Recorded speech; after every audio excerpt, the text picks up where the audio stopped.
Hi, I'm Regina, and I want to share with you my story that almost ruined my trust in people. It all happened at a summer camp that I went to with my cousins, Jess and Cassie. My boyfriend Rick was there too. It was the first camp I ever attended, so it was a big deal for me. I was very excited. So the first day I arrived, I was happy to see the camp was lit and buzzing with excited teenagers. I stood with Rick for a few minutes before I had to join the queue for registration. I got assigned to Group C, and my room was on the west wing, and I was paired with a red-haired girl. "Hello, my name is Katie. What's yours?" she asked me as I walked in. "I'm Regina," I replied. We got to talking, and it looked like we would get along really well. At about 2 a.m., I heard someone talking really loud. "No, I won't give in. Stop, you're bugging me. I'm tired." "No, I said not tonight." That was my roommate talking in her sleep. I got up and taped her. "Hey, are you having a bad dream?" I asked. She woke up really startled and said, "Yeah." I told her to wash her face and try sleeping again. I got back in bed and pondered through the night. It was going to be a very long period of 3 weeks for me if I had to deal with a sleep talker. Katie was an interesting person. She was really cool, kind of clingy, but cool. Katie and I got so familiar that I didn't have to go across wings to be with Jess and Cassie. Plus, she was always cool to hang out with Rick and I. During camp activities, Katie would struggle to be on the same assignment as me, but never on the opposite team. Rick always teased me. "I see you got a new girlfriend who can't let you out of her sight." That really was the case. During one of my conversations with Rick, I figured he was driving somewhere with his constant bickering about Katie always being around. He even asked me to be careful with her. Was he jealous? Just maybe my boyfriend was jealous of my new roommate. Pretty weird, though. I didn't see anything wrong with having a new friend. I walked back to my room and met Katie reading a book. For some reason, I glanced at her phone and saw that her wallpaper was a picture of me. I jokingly asked her about it, and she laughed and said that she put it there by mistake and felt too lazy to change it. I told Rick about this, and it fueled his suspicions. "I think she might be obsessed with you, Regina." "Please be careful," Rick said. I started to pay attention to the little things Katie did. Sometimes she would make really strong statements like, "I wish we were alone in the camp, just me and you," or, "You're so pretty, Regina. Rick doesn't deserve you." It was kind of weird, but I didn't think much about it. Also, I was like her only friend at camp. I was dealing with all this drama on a low until one day Katie asked to talk to me. "Hi, Regina. Do you mind if we speak? I think Rick might not be into you like you think he is." "Why?" I asked. "I saw him kiss another girl today, and I just felt I should tell you. That's what friends do, right?" I was mute for a moment. I was in so much hurt that I felt it in my belly. Katie apologized and started to go on and on about how she's here for me in case I need anything. I certainly didn't want to hear that. I just wanted to find Rick and punch him in the face. I got to Rick and cussed him out for cheating on me. He looked so shocked. "Why do you seem so surprised? You thought I wouldn't find out, right?" I screamed at him. Rick didn't get provoked. Rather, he calmly asked who told me. "Katie did. She saw you behind the store." "What store?" Rick asked. "I haven't been to any store on this camp. We don't even have a store on this camping ground." I felt so stupid. He was right. But why would Katie lie? I stormed off without even saying a word to Rick because I was in between doubts. "Where did you see Rick kissing someone, Katie?" I screamed at her. "I'm sorry, Regina. I thought it was him. I walked up on 2 people, and the way they hid, I concluded it was Rick." I wanted to puke from how disgusted I was. I almost lost my temper. But she started to apologize and offered to get us food for the evening. We had dinner in silence, and I talked to Rick before I went to bed. At 5 a.m., the alarm for morning drill rang, and I couldn't get out of bed. I felt really sick, so I had to sleep in. I pretended to Katie that I had cramps because I didn't want her clinging all over me. Rick got worried and came over to check on me. "Babe, are you okay? Are you sick 'cause we had a fight last night?" he teased. He made me laugh. Rick was sweet. I can't believe I almost let Katie do us dirty. I apologized to him, but he shut me up with a kiss. He said everything was okay and he just wanted to stay with me all day. Time passed, and before long, the long-awaited bonfire night commenced. We were really looking forward to this part of the camp, but here I was, under the weather. I convinced him to go have fun for the both of us. I knew everyone would be at the bonfire, but I just wanted to take my meds and get enough rest. Rick tucked me in bed right before he left for the bonfire event. The next morning, I got up quite late, and everywhere seemed silent. Rick hadn't come to check on me, which was very unlike him. I walked out and discovered that everyone was searching for Rick. "Katie, where's Rick? Why is everyone looking for him? Is he hurt?" I asked, trembling. "They say that he was seen last night wandering in the woods," Katie answered, in the calmest of tones. She didn't even care. Then it hit me. Katie never liked Rick. She might have a hand in this. She just might know what happened to Rick. "Katie, do you know where Rick is?" I asked her with bloodshot eyes. She stammered, and I immediately took the case to our camp commander. He listened as I narrated every incident up until this moment.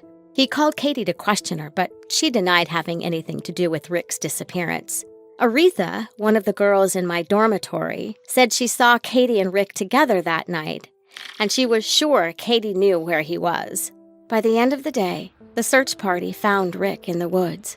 He was stuck in a hole covered in leaves a few yards away from the bonfire. I ran to give him a hug and check to see if he was hurt.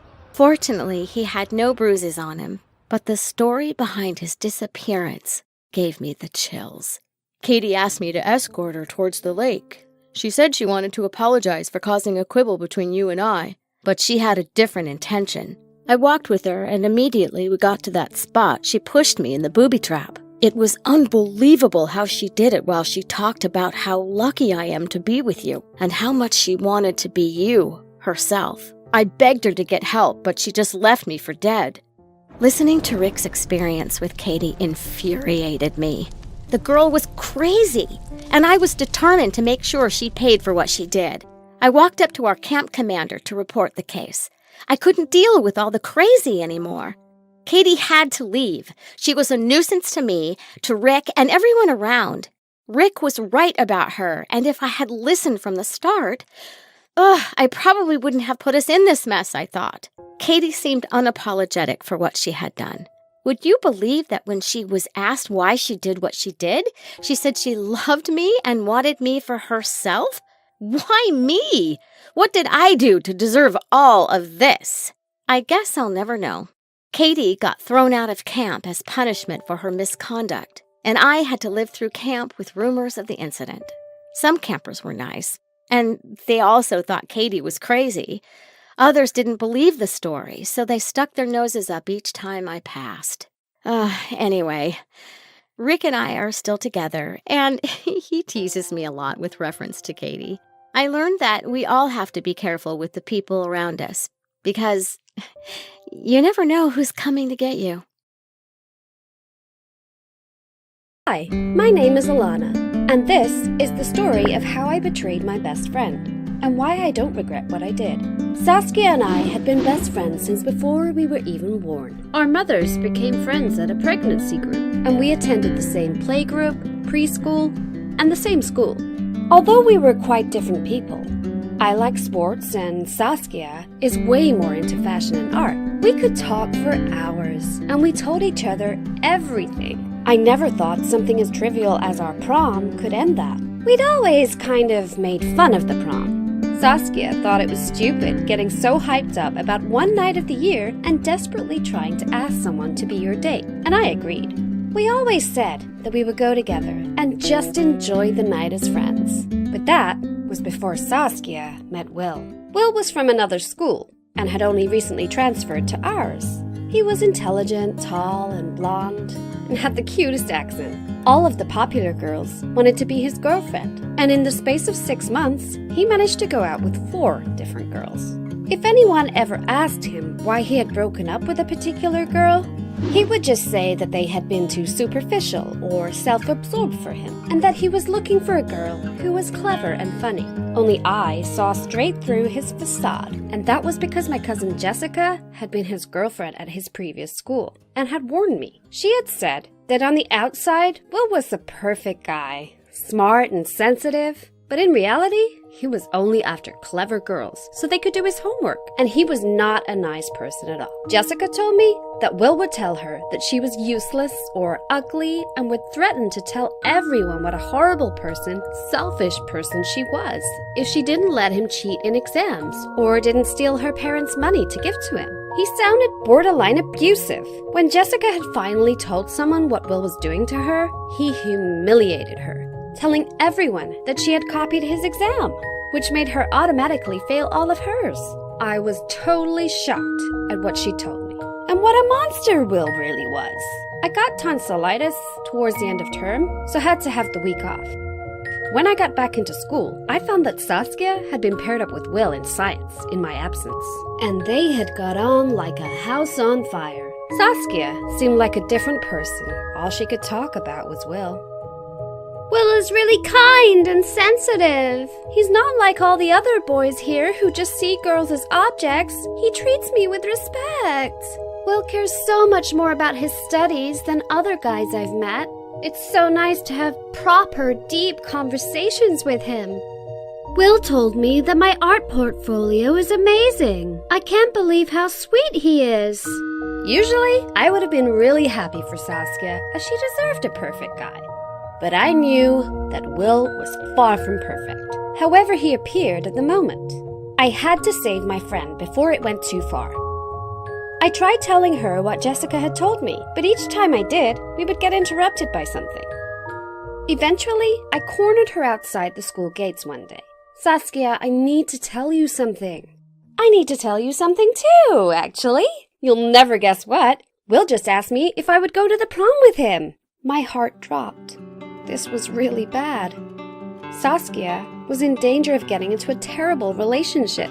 Saskia, Will isn't who you think he is. He's really not a nice person. It's just a show. But Saskia wouldn't listen. She told me that I was just jealous because we said that we would go to the prom together, but that I should be happy for her that she'd actually found a perfect guy who likes her back. She had run off before I could say anything else. Saskia continued to ignore my phone calls and attempts to change her mind about Will. I didn't know what to do. It was so tempting to just let it go so she would be my friend again, but I was worried what Will would do to her. We had our college exams coming up, and if Will made Saskia fail hers, this could affect her whole life. I couldn't let that happen, no matter what it did to our friendship. It was going to be impossible to persuade Saskia to ditch Will. So, I was going to have to put Will off Saskia. In our next science class, when Saskia and Will had gone to fetch the equipment for the experiment we were doing, I quickly sent Saskia a series of texts from an imaginary bed, saying things like, "I love you, baby. I can't wait to go to the prom with you." I then found Saskia's phone in her bag and left it on the desk next to Will's book so he would find it before she did. The plan worked. On reading the messages, Will turned on Saskia. The scene was awful to watch. Will was shouting at her for cheating on him in front of the whole room. Saskia was crying and trying to deny it. I felt awful. Had I done the right thing? I'm never going to prom with you, and when Ben finds out what you've done, he won't want to either. Although at the time I felt guilty for ruining Saskia's prom night, I don't regret what I did. Will went to prom with another girl, who subsequently failed her college exams because she was caught cheating. Saskia passed hers with flying colors. Although she had a broken heart, that can heal. But I don't think I can ever tell